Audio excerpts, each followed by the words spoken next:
what we find is that, and like Marcus Aurelius realized, that having more doesn't necessarily make us happy. It makes us more comfortable, for sure.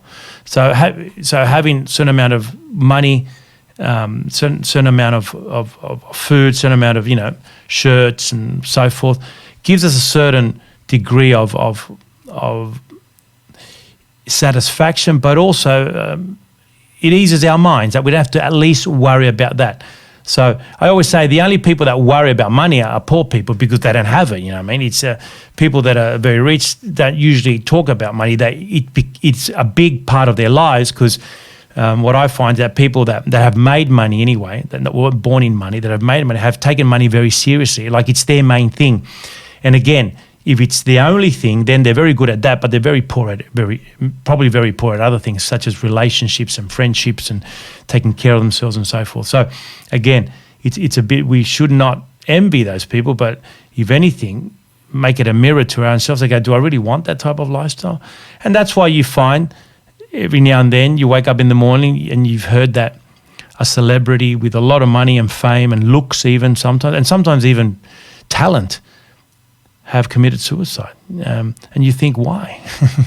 Well, it's because they worked out that having more isn't necessary. For us, it is, because you think, why? Look at that. Look what you've got. But once you have it, it doesn't fill you, not long anyway. So, and that's why a lot of people die. You find they die in hotel rooms, because they might have been partying that night, and then everyone leaves, and you're there with your own mind and yourself. And all the luxuries you have don't really add any more to that peace of mind. So what we're looking for is peace of mind. When we have the basics, we get that peace of mind. Then we want a little bit more, and that's fine. We might want a better car, we might want a bit of this, and that's fine. That's human nature. That's why, that's why capitalism works. And it's probably, there's a lot of problems with capitalism, of course, but it works because it banks on people wanting more. And that's, when you hear a budget speech or someone talking about the economy, when they say that the economy has slowed down and that's a bad thing, that means that people have stopped buying stuff they don't need. But that's bad for the economy. So the system, in one way, makes us or expects us at least, and sometimes even forces us to buy more things. But individually, sure, we can get more things.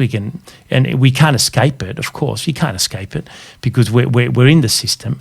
But we have to make, I think, a decision in order to have that peace of mind that is good for ourselves, not only for the system. So the system evolved from the human brain.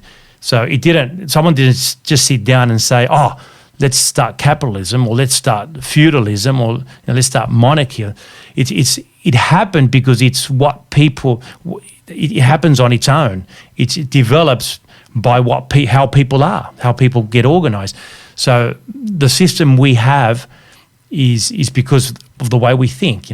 So we can't change that. No one's going to be able to change themselves because our brain is made a certain way. But you can set limits to yourself, and you can look at yourself and say, what habits do I have? What do I do on Monday, Tuesday, Wednesday, Thursday, Friday, Saturday, Sunday? What are the things that are adding to my life, and what are the things that are subtracting? And the things that are subtracting, you need to start focusing on them, I think. So it might be food, it might be a person that subtracts from our lives, it might be a job. Sure, you can't just go and tell them, look, I don't want to work anymore because you're subtracting from my life. It would be great if we could. Some of us, I suppose, sometimes have done that, because you've got bills to pay, you've got commitments, but that's because you've got a plan. Okay, I need this job. We've all had jobs like that. It's a stepping stone job, and that creates a certain satisfaction too. Look, this job is no good for me. It's subtracting, but I've got a plan. In 2 years' time, I'll be able to get a deposit for a house. That's fine. That's rational. And that's fine. But you've got a plan, So when you do feel a bit upset about the job, you remind yourself, that's right, I'm doing this for this, and the time will come that this will happen. And that's fine. And so we need to constantly remind ourselves. It's a bit like exercising. If you want to lose weight or you want to build muscle, you're running up a dune and you're tired, the only thing that's going to allow you to keep going up that dune and hurting and sweating and not stopping is the fact that you remind yourself, I'm doing this to lose weight, or I'm doing this to gain muscle, or I'm doing this to look better, whatever it may be. But the brain doesn't work that way. The brain is only going to give you what you put in. So the brain's not going to tell you, oh yeah, you should keep exercise. Your mind, if you like. Some people call it, in psychology we call it the mind or personality. In the spiritual way you might call it the soul, the spirit, or the psyche, we used to call it before too. Whatever that is, I like the mind. The philosophers call it consciousness, that thing that makes you. When I say I am Carlos, I go I am. That's whatever is in my head, apart from the way I look and the shirt I wear and so forth. It's that knowing that you exist, and so we are all conscious of the fact that we exist, and many animals aren't. They know they exist in a way, but they're not aware of their existence, if you like. They're not aware of their mortality, for example. They can sense danger, and they can sense, and they know things die around them, but we don't think they have the capacity to reason to understand that eventually, whatever they do, how much they hide, death will catch up to them. We don't think that because it's something quite unique to humans, and that changes everything. The fact that we understand we're mortal, it means that we're limited. We only have a certain amount of time to do things. And the time and the things that we choose are very important because of that. So animals don't really think that way. If they're hungry, they hunt or they eat. You'll find if you've got a dog, okay, they eat. Doesn't matter if it's hot outside or cold or whatever it may be. They might lie down after they eat because it's better for digestion. They just feel tired. Where we might go, oh, it's hot, I might just go to the beach. Or we might say, oh, that's right, I've got to ring Jono or whatever it may be, So we're always doing it. We're not in line with our nature. So animals usually react in a natural way. They don't reason like we do. And that's good and bad, of course. Getting aligned with nature is far better, listening to your body. But being able to reason is good as well, because the pursuit of knowledge is a wonderful thing. The fact that we're doing this, there's no other mammal that can do this. Even dolphins, they're very smart. I'm sure they don't have Zoom meetings. So there's a lot to say about us humans. We're conscious of many things, and we've created some wonderful things. We've also created some terrible things too, as you're all aware. And sometimes we're not very nice to each other. But that's why I think, as a psychologist, when I talk to young people especially, and today is a little bit about that, for you to be able to use this information for someone that you may know, for yourself, of course. But the young people coming in, they need a lot of help because they've got a lot of uncertainty. So you'll be surprised. One little thing you might say might help someone. When you do, to discuss something with them or with yourself, it's very important to break things up in a practical manner, or else it just becomes theory. Oh, Plato said this, and so forth. And that's fine. It's nice to do that. But where do you start from? It starts from your day when you wake up. So the morning. As soon as you're alive, as soon as you open your eyes, you're alive, and you're conscious of the fact you're alive. So when you're asleep, you're in an unconscious state, and when you're dreaming, that's your unconscious. That's why a lot of psychoanalysts would look at dreams as something that are quite important, because the brain's figuring out some things, and for some psychologists and psychoanalysts, they feel that those things that are in their unconscious, whether it's through dreaming or sometimes when we use a Freudian slip, when we say something, another word, and people say, oh, that's a Freudian slip. Of course, Sigmund Freud, the psychoanalyst, comes from that. And that's because it tapped into your unconscious, some people believe, or when you use word association, and to someone, you say, what do you, the first thing you think when I say mother, the first thing you think when I say love, first thing you think and so forth. So that's trying to tap into your unconscious. Hypnosis is also tapping into our unconscious, and some hypnotherapists believe that there's a lot of stuff there. I personally find it quite amazing, the whole mind part, but it's not my speciality, but I do think that there's something there as well that needs to be looked at. So when you're asleep, you're unconscious. So your life, really, if you happen to live for 100 years, which is a good trot, maybe 80 to 90 is probably the average.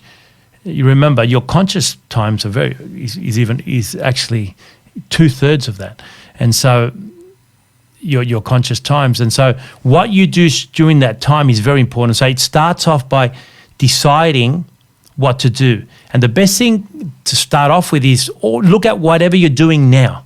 Look at whatever you're doing, break it up, and then give it a little plus sign or minus sign, and see whether anything can be changed with that, And that's the practical side of things. And then you need to organize yourself in order to do a certain amount of exercise. That's very important for happiness, that the body and mind relationship. And obviously the social aspects, because we're social beings, just like elephants and and lions and dolphins and so forth. We live better. We have a far better opportunity to survive and therefore to be happy when we're around the right people. And so in a civilized society like we live now, it's probably not as important if we were living in the middle of the jungle, of course, because we need people around us that to help us and we help them and so forth.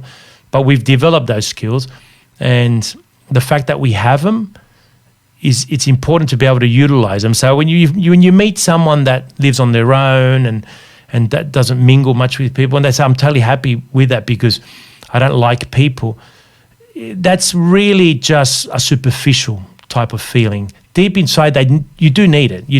We all need it in order to feel better, and therefore the research shows again. Therefore, when we do create opportunities to socialize with the right people, it doesn't have to be many, but the right people, then that obviously helps tremendously. So they're the things, the practical things, I think that we can start off with.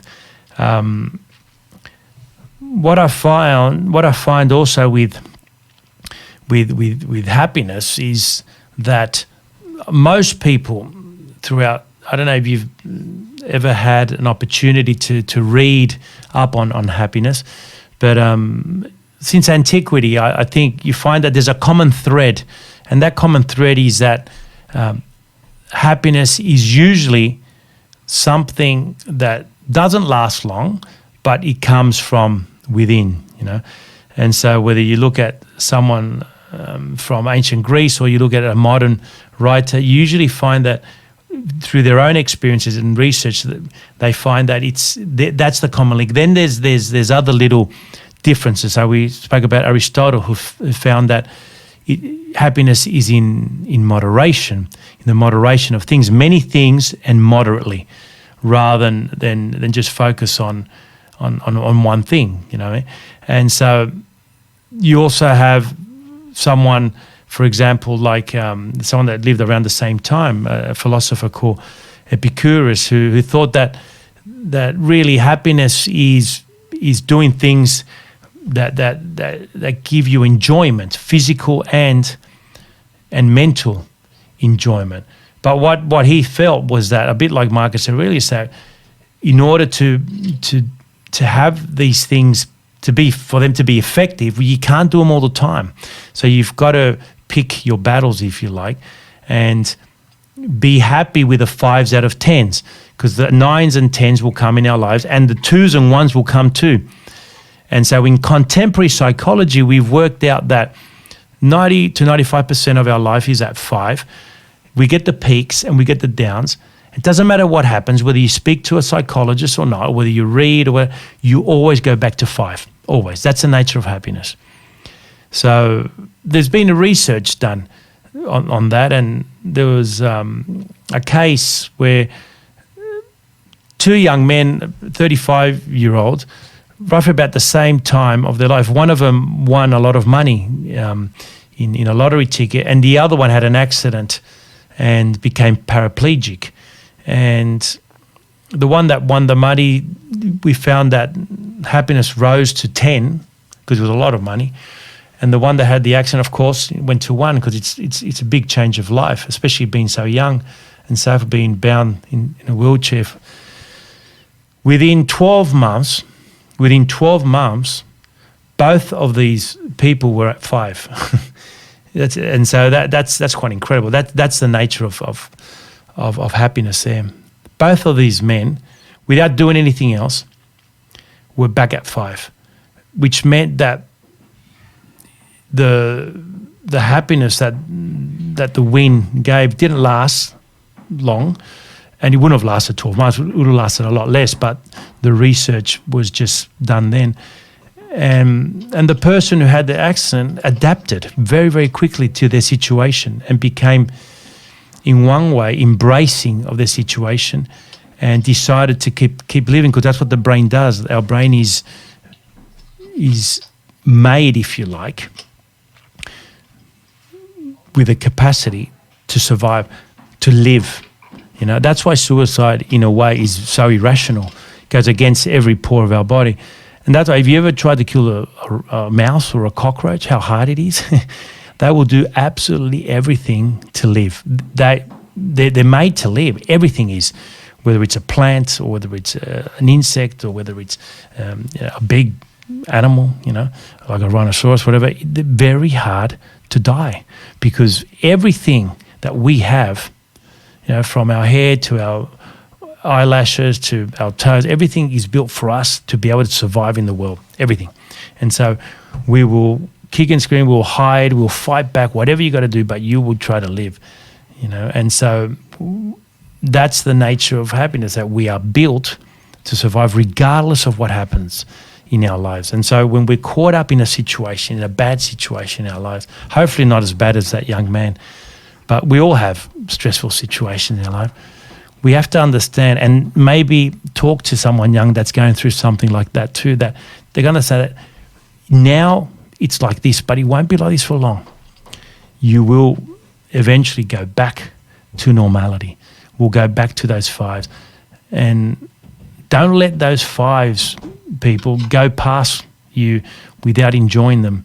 You know, picking up bread, picking up the kids from school, you know, having to go to, I don't know, to your uncle's birthday party, or going to work, for example, stopping for petrol, all these things that seem to be like a chore. That's the 95% of our lives that we found.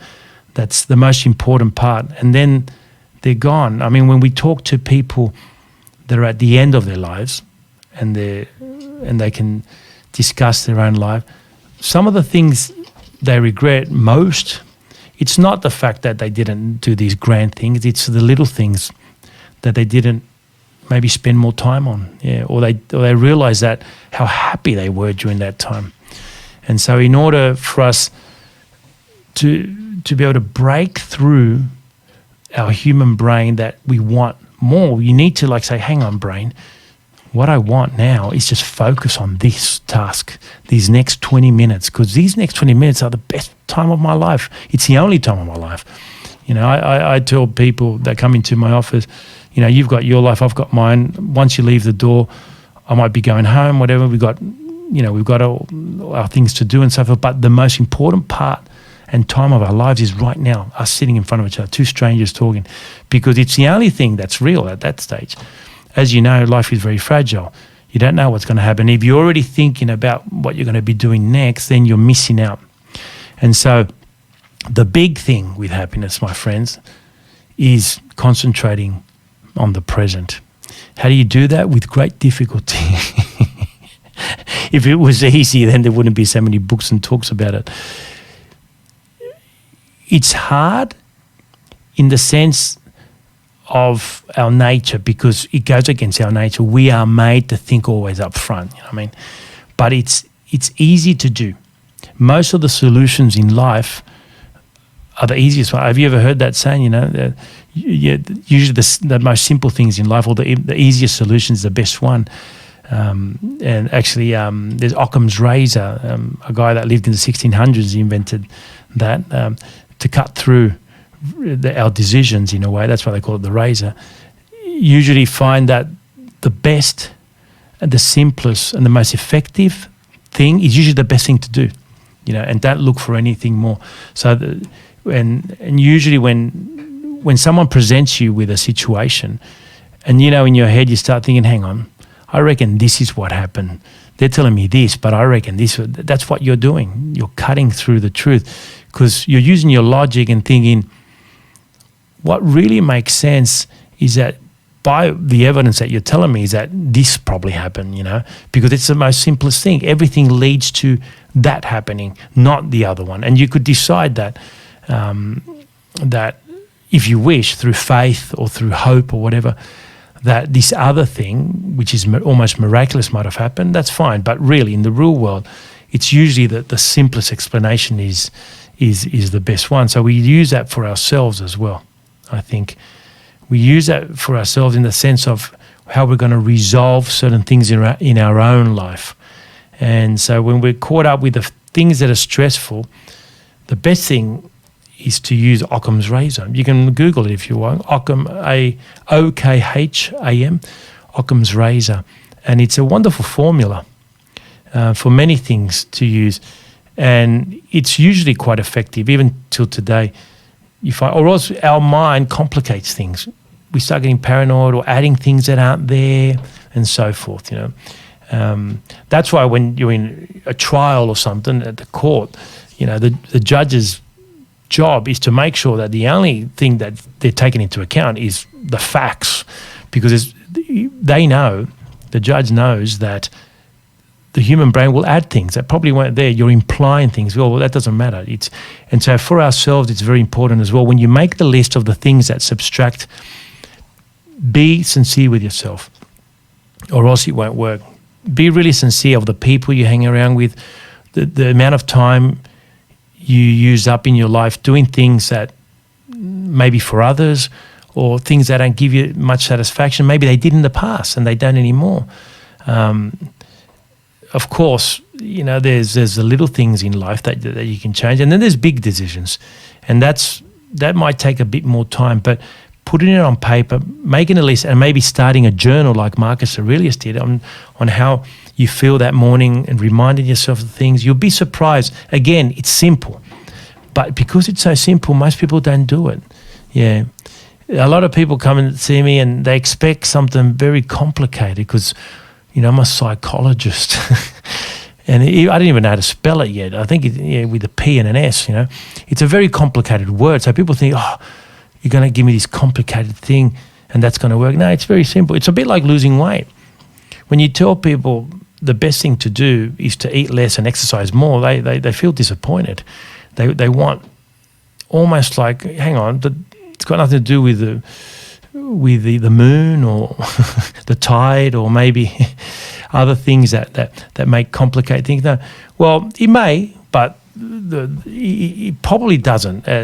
Research shows that the best thing to do are these two things, eat well and exercise a bit more, And so, and it's depending how much you do that, you're going to get the result, whether it's saving money or whether it's improving your communication, whether it's your pursuit of happiness. Usually it's the simple things. But again, a lot of people don't do it because they don't, even though they know it's true, that they feel that there has to be something else, in order for it to work.